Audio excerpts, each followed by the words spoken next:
پتے کی پتھری کا علاج، بنت مسلم کرناٹک۔ مجھے ٹائیفائڈ تھا اور پیٹ میں درد تھا، ٹیسٹ وغیرہ سے پتا چلا کہ پتے میں پتھری ہے۔ ڈاکٹروں کا کہنا ہے کہ پتا ہی نکالنا ہوگا۔ کیا شرعاً پتا نکالنا جائز ہے؟ نیز اگر آپ کو پتے کی پتھری کا کوئی علاج پتا ہو تو ضرور بتائیں۔ بھائی اگر ڈاکٹر کہہ رہے ہیں پتا نکال دیں تو پتا نکال دیں، کیونکہ اگر پتا نہیں نکالیں گے تو خطرہ ہوگا کہ آپ ہی نہ چلے جائیں دنیا سے، آپ ہی نہ نکل جائیں۔ تو جو ڈاکٹر کہہ رہے ہیں اس پر عمل کریں۔ میں کوئی ڈاکٹر نہیں ہوں کہ میں آپ کو کوئی مشورہ دوں کہ یہ علاج ہے، مجھے پتے کی پتھری کا علاج معلوم نہیں ہے، اس لیے ڈاکٹر سے رابطہ کریں۔ عطا محمد صاحب سکر سے پوچھتے ہیں کہ جی الٹرا ساؤنڈ کے ذریعے بچے کی جنس معلوم کرنا۔ قرآن پاک میں 5 چیزوں کے متعلق آیا ہے کہ اللہ تعالیٰ کے سوا کوئی نہیں جانتا۔ اس میں ایک یہ بھی ہے کہ ماں کے پیٹ میں بچہ ہے یا بچی، اسے صرف اللہ ہی جانتا ہے، جبکہ آج کل الٹرا ساؤنڈ کے ذریعے پتہ چل جاتا ہے کہ ماں کے پیٹ میں کیا ہے۔ تو اس آیت کا مطلب کیا ہو؟ عطا محمد صاحب اس آیت کا وہ مطلب نہیں ہے جو آپ سمجھیں۔ قرآن میں یہ جو 5 چیزوں کے بارے میں آتا ہے کہ اللہ کے سوا کوئی نہیں جانتا، سورہ لقمان کی آخری آیات ہیں، یہ ایک علامت کے طور پہ بیان کیا گیا ہے۔ قرآن یہ بتا رہا ہے کہ غیب کا علم اللہ کے سوا کسی کے پاس نہیں ہے۔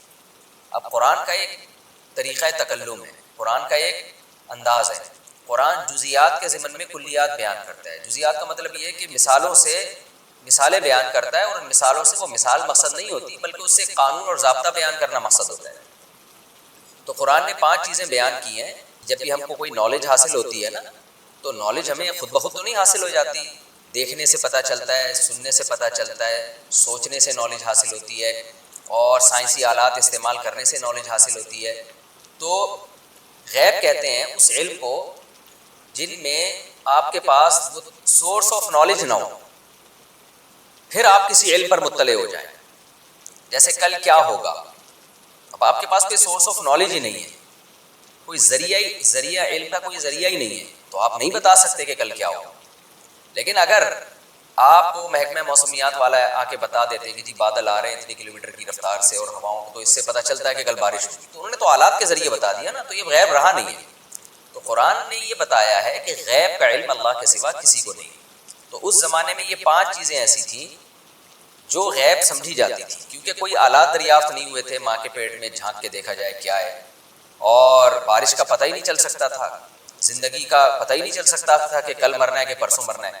لیکن ایک آدمی کو پھانسی سنا دی گئی ہے اور اس کو بتا دیا گیا ہے کہ کل آپ کی ڈیتھ ہے، تو وہ تو بتا سکتا ہے کہ کل میں مر جاؤں گا۔ صبح پوچھا جاتا ہے کہ آخری خواہش بتاؤ، اس لیے پوچھا جاتا ہے نا کہ آج آپ نے مرنا ہے، اس کو یقین ہوتا ہے کہ آج میں نے مرنا ہے، تمام اپیلیں میری مسترد ہو گئی۔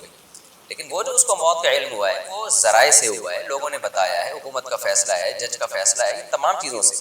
ویسے ہی بیٹھے بیٹھے کوئی نہیں بتا سکتا کہ کل مرنا ہے کہ پرسوں مرنا ہے، ہم میں سے کسی کو نہیں پتا ہماری موت کا کیا وقت متعین ہے۔ تو اسباب کے بغیر علم یہ صرف اللہ کا خاصہ ہے، اللہ کو پتہ ہے، اللہ کسی سورس آف نالج کا محتاج نہیں ہے، اس کا علم کامل ہے۔ تو اللہ میاں نے یہ سمجھانے کے لیے کہ غیب کا علم اللہ کے سوا کسی کے پاس نہیں ہے، تو وہ مثالیں دی ہیں جو اس زمانے میں غیب میں تھیں۔ کل کیا ہوگا، کہاں تمہاری موت واقع ہوگی، ماں کے پیٹ میں کیا ہے۔ تو لیکن اگر کسی آلے کے ذریعے ہم پتہ لگا لیتے ہیں کہ ماں کے پیٹ میں کیا ہے، الٹرا ساؤنڈ کے ذریعے پتہ لگا لیتے ہیں، تو وہ غیب رہتا ہی نہیں ہے، تو وہ اس آیت کا مفہوم میں داخل ہی نہیں ہے۔ اسی طرح کل بارش ہوگی یا نہیں ہوگی، اور محکمہ موسمیات والے آسمانوں میں فضاؤں میں جھانک کے بتا دیتے ہیں، تو وہ غیب میں رہا ہی نہیں۔ تو اس لیے یہ تمام چیزوں کا سائنسی آلات کے ذریعے اگر علم ہو جاتا ہے تو پھر یہ علم غیب میں داخل ہی نہیں رہتا، پھر یہ اس آیت کے مفہوم میں داخل ہی نہیں۔ اس کی میں ایک مثال دیتا ہوں۔ قرآن نے کہا کہ ماں کے پیٹ میں کیا ہے کسی کو معلوم نہیں، لیکن اس زمانے میں بھی اگر کوئی ماں کا پیٹ کاٹ کے بچے کو باہر نکال کے دیکھ لیتا تو پتہ چل جاتا نا کہ لڑکا ہے کہ لڑکی ہے۔ لیکن بھائی ہم اس کو کہتے ہیں کہ یہ تو تم نے دیکھ کے بتا دیا ہے نا، بغیر دیکھے قرآن کہہ رہا ہے کہ نہیں بتا سکتا کوئی، تو تم نے تو پیٹ کاٹ کے دیکھ لیا ہے۔ تو اس سے پتہ چلتا ہے کہ جب آپ علم کے اسباب اختیار کر لیتے ہیں، اس کے بعد جب آپ کسی رزلٹ پہ پہنچتے ہیں تو وہ غیب میں داخل نہیں رہتا۔ تو اس لیے الٹرا ساؤنڈ کے ذریعے اگر پتہ چل رہا ہے کہ ماں کے پیٹ میں کیا ہے، تو یہ قرآن کی آیت کے خلاف نہیں ہے۔ تو قرآن نے اس آیت میں جو سمجھایا ہے نا، مثالوں کے ذریعے یہ سمجھایا ہے کہ غیب کا علم اللہ کے سوا کسی کے پاس نہیں ہے۔ تو جب الٹرا ساؤنڈ سے یا آلات سے آپ نے جھانک کے دیکھ لیا تو وہ غیب رہا نہیں ہے، غیب رہا نہیں ہے تو اس آیت میں داخل ہی نہیں ہے۔ تو خلاصہ یہی نکلا کہ الٹرا ساؤنڈ کے ذریعے معلوم کرایا جا سکتا ہے بچے کی جنس کہ لڑکا ہے یا لڑکی، اور یہ چیز شریعت کے خلاف نہیں ہے۔ ہاں معلوم کرانا یہ ایک فضول اور عبث کام ہے، لوگ اس لیے معلوم کراتے ہیں کہ بچی ہے تو پریشان ہو جاتے ہیں، لڑکا ہے تو خوش ہو جاتے ہیں، جاہلوں میں تو یہی چیزیں ہوتی ہیں، اور بعض تو ظلم کرتے ہیں، پتہ چلتا ہے کہ لڑکی ہے تو اس کو گرا دیتے ہیں۔ اس جہالت سے بچنے کے لیے الٹرا ساؤنڈ نہ کروائیں اچھا ہے. جو اللہ دے دے, لڑکا دے دے لڑکی دے دے, اللہ کی مرضی, اس پہ خوش ہونا چاہیے. تو آپ کو لوگوں کا یہ ذہن بنانا پڑتا ہے کہ بچے جب کم ہوں گے تو آپ کی جیب پہ بوجھ کم آئے گا, ان کی تربیت آسان ہوگی. یہ بوجھ ہے بچے. ایک دفعہ آپ کے ذہن میں, آپ کو ان کے دماغ میں یہ ڈالنا پڑتا ہے کہ یہ نعمت نہیں ہے, یہ کیا ہے, یہ بوجھ ہے. یہ سافٹ ویئر انسٹال کیے بغیر کوئی نسل روکتا نہیں ہے. قرآن نے کیا کہا, یَهَبُ لِمَن یَشَاءُ إِنَاثًا, جس کو چاہتا ہوں بیٹیاں گفٹ کرتا ہوں, اور جس کو چاہتا ہوں بیٹے گفٹ کرتا ہوں. ہبہ گفٹ کو, انعام تحفے کو کہتے ہیں. او یزوجہم ذکرانا و اناثا, جس کو چاہتا ہوں دونوں گفٹ کرتا ہوں, بیٹے بھی دیتا ہوں بیٹیاں بھی. اور جمع کا صیغہ لائے اللہ تعالیٰ, ایک بیٹے کا تو یا ایک بیٹی کا تو ذکر ہی نہیں کیا. اور عربی میں جمع کم از کم 3 افراد, یعنی کم از کم 6 سے تو نصاب شروع ہو رہا ہے. اب قرآن نے جو سافٹ ویئر ڈالے صحابہ اور تابعین کے ذہن میں جو انسٹال کیے وہ یہ کہ اولاد گفٹ ہے. اب بتاؤ, گفٹ کو خرچ کرنے میں, لینے میں پلاننگ ہوتی ہے یا خرچ کرنے میں پلاننگ ہوتی ہے؟ مثال کے طور پر ایک بندہ آیا میرے پاس, ایک لفافے میں 50,000 روپے دی, مفتی صاحب یہ گفٹ ہے. مفتی صاحب نے اننے ونجے یوں کر کے ڈال لیے. ادھر سے آیا 50,000 گفٹ, یوں کر کے ڈال لیے. ادھر سے آیا 1 لاکھ گفٹ. ہوتا نہیں ہے ایسے, وہ کچھ تو ہونے دو نا. ادھر سے آیا, اچھا نعت خوانوں کو بڑے پیسے ملتے ہیں. کل میں جلسے میں گیا نا, بڑی پیاری نعت پڑھی بندے نے, بڑا مزہ آیا. لیکن جب کوئی اچھا شعر پڑھتا لوگ آتے, یہ لوگ چپکے سے مٹھی میں پیسے رکھ کے. ہمارا 2 گھنٹے بیان ہوا, ہم نے بڑی اچھی باتیں کی, لوگ ایک دم جوش میں آتے ہیں, لیکن کوئی ہل بھی نہیں رہا. ہم نے کہا چلو یار, نعت خوانوں کے مزے بہت. اچھا ادھر سے 50,000 آ رہے ہیں. اب کوئی کہے مفتی صاحب اتنے پیسے لے رہے ہو, بغیر پلاننگ کے پیسے ہی آتے چلے جا رہے ہیں, یہ تو ٹھیک نہیں ہے. میں کہوں گا آئیں جتنے بھی, اس کے لیے پلاننگ کی ضرورت نہیں ہے. پلاننگ کی ضرورت ہوگی خرچ کرنے میں. یہ پلاننگ کا موقع نہیں ہے, کیونکہ گفٹ تو جتنے آ جائیں اچھا ہے بھائی, جتنے آ جائیں. لاکر بڑا بنوا لوں گا میں, ایک اور اکاؤنٹ کھلوا لوں گا میں, جیبیں بڑی کروا لوں گا میں. گفٹ کبھی کوئی نہیں روکتا.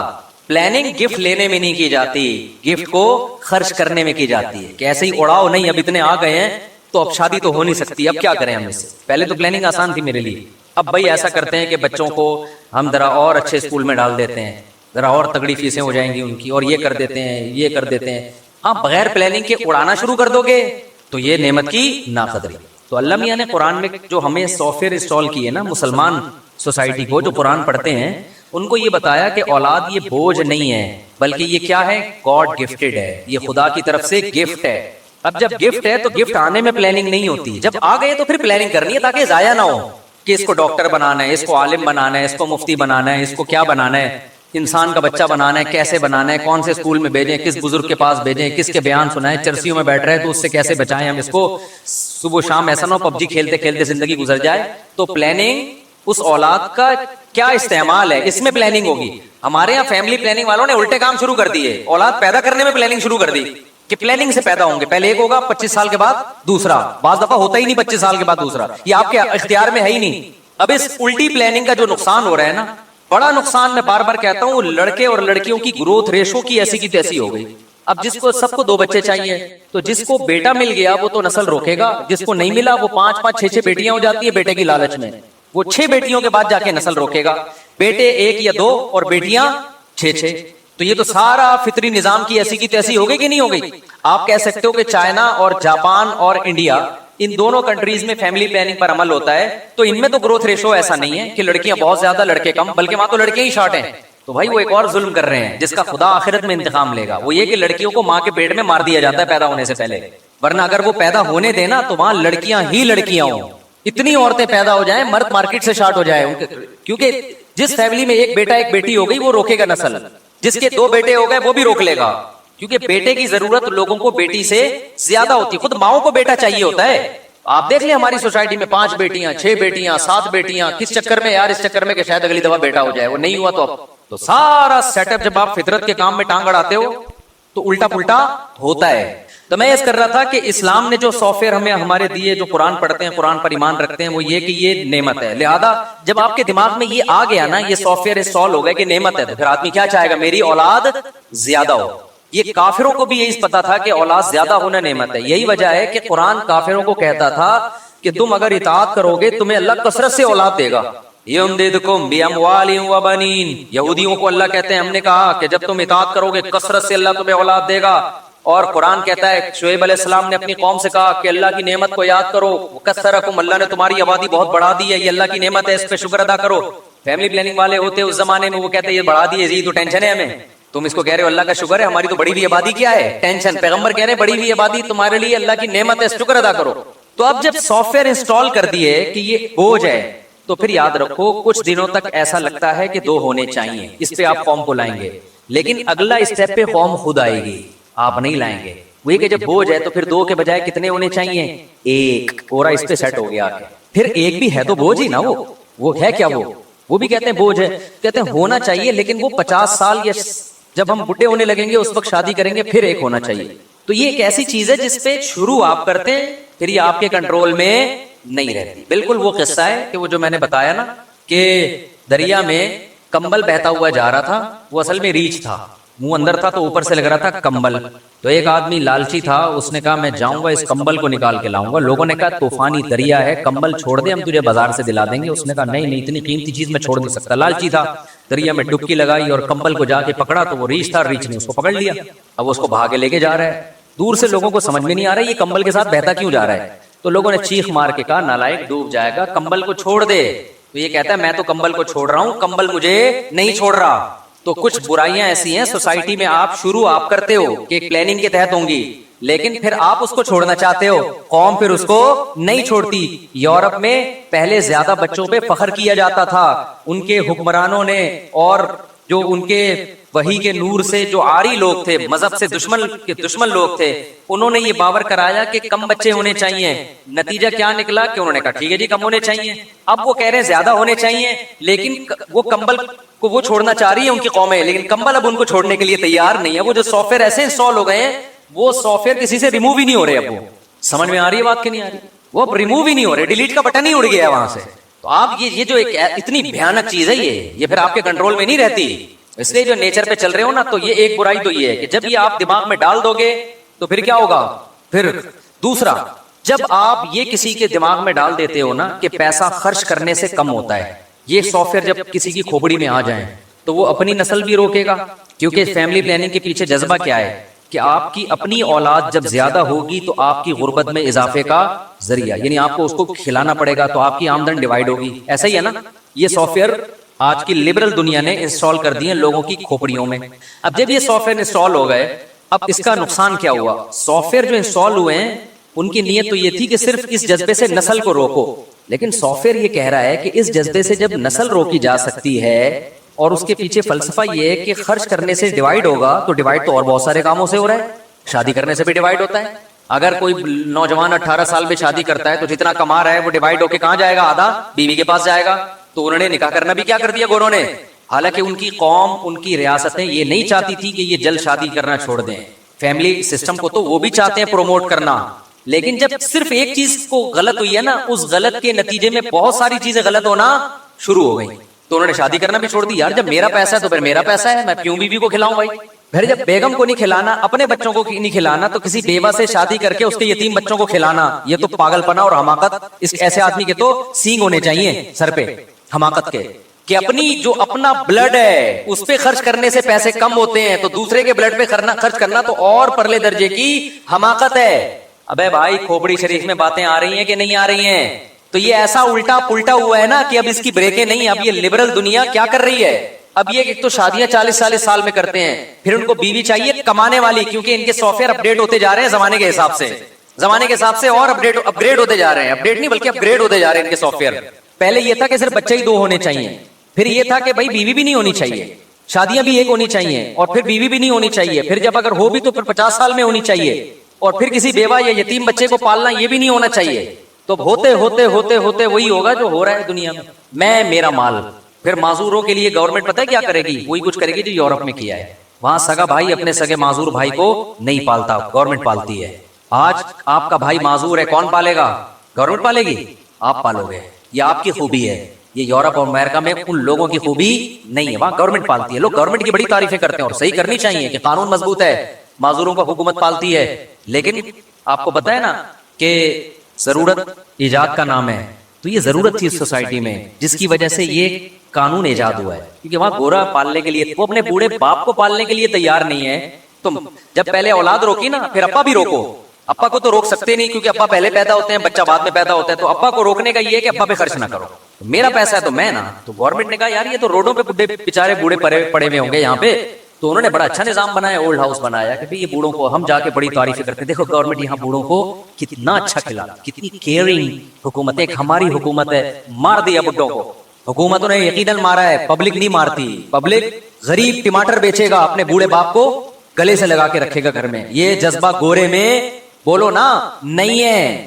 کروڑ پتی ہوگا اب باپ کو ایک سیب نہیں کھلائے گا, اللہ ماشاءاللہ چند واقعات تو ہر جگہ ہوتے ہیں, اور یہ میں ایسی باتیں نہیں بتا رہا, ہوائی باتیں.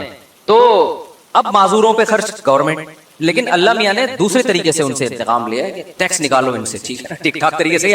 ہمیں زکات 2.5% دیتے ہوئے موت آتی, اللہ نے ٹیکس کا نظام ہم پر مسلط کر دیا کہ ان سے زبردستی چھینو, جس پہ ان کو ثواب بھی 2% کا نہیں ملے گا, ثواب بھی نہیں ملے گا. جو زکات پہ ثواب ملتا ہے, فری پھوکٹ میں معذور بھائی پہ خرچ کرنے کا ثواب ملتا ہے, فری پھوکٹ میں ماں باپ کو کھلانے کا ثواب ملتا ہے, ٹیکس پہ وہ ثواب, میں نہیں کہتا کہ گناہ ملتا ہے ٹیکس دینے پہ, ثواب بھی ہو سکتا ہے ملتا ہو, وہ والا نہیں ملتا جو اپنی مرضی سے. تو آپ کے باپ کو بھی دینا ہے, یہ آپ کے باپ کو بھی دینا ہے. اور ان ملکوں میں کم از کم ٹیکس لے کے خرچ انسانوں پر ہو جاتا ہے, ہمارے ہاں تو وہ بھی نہیں ہو رہا.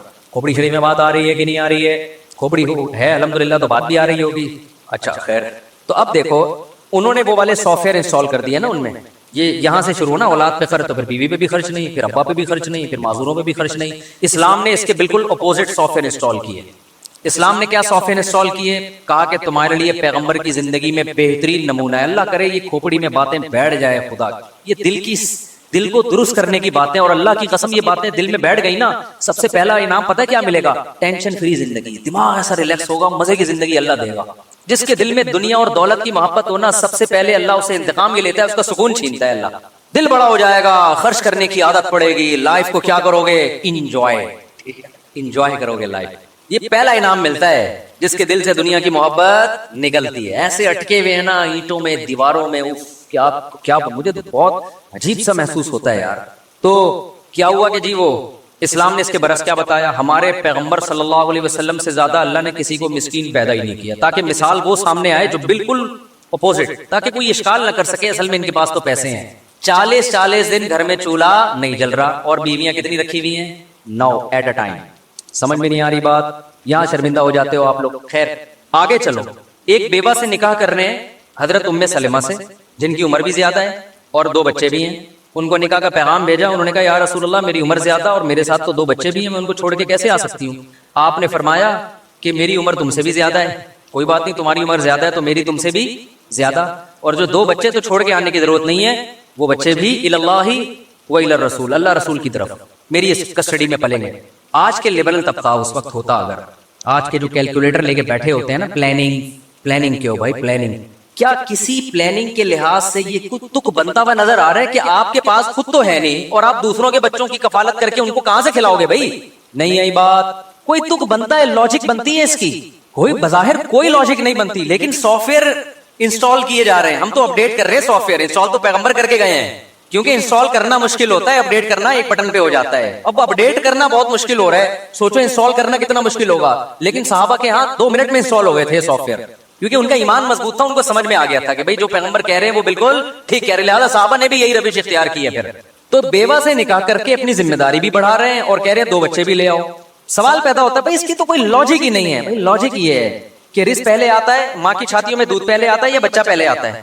اگر کوئی عورت یہ کہے کہ فلاں کے چونکہ بچہ ہے, اس کی تو چھاتیوں میں دودھ ہے, تو وہ تو بچے کو دودھ پلا رہی ہے, میں بچہ پیدا کروں گی تو میری چھاتیوں میں تو دودھ ہے نہیں, لہذا میں نہیں پیدا کر رہی, اسے کیا کہا جائے گا؟ وہ بھائی پیدا کر تو صحیح, اللہ مخلوق کو پہلے بھیجتے ہیں, رزق کا انتظام تو پہلے سے ہوتا ہے, سافٹ ویئر تو پہلے سے انسٹال کیے ہیں, لیکن اس کا اظہار جب بچہ ہوگا تو ہوگا, اس سے پہلے نہیں ہوگا.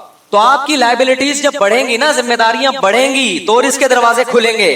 آپ کہہ سکتے ہو پھر ہمارے پیغمبر پہ رزق کے دروازے کیوں نہیں کھل گئے 9 شادیوں کے بعد؟ یہ سوال پیدا ہوتا ہے نا. دیکھو رزق کے دروازے کھلنے کا مطلب کیا ہے؟